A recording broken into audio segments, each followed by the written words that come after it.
za ku saurari labarai ne daga tashar Aminu Sufi TV.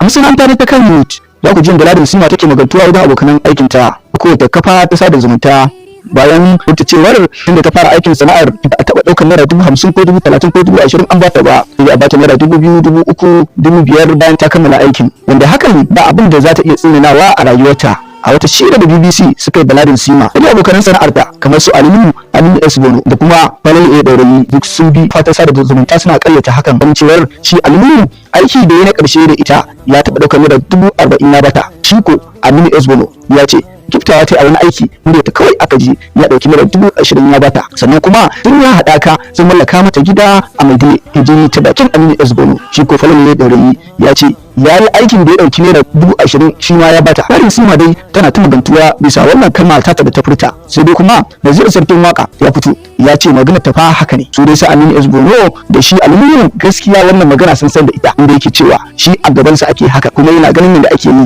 naira 2,000, 1,000, 3,000 haka ake bawa dukkanin wacce ta kammala aiki, ta kuma sai da tafi biya alalitar ta domin a sata a wani fim. Gaskiyance haka abin yake, inji shi Naziru Sarkin Waka. To Allah dai ya kyauta.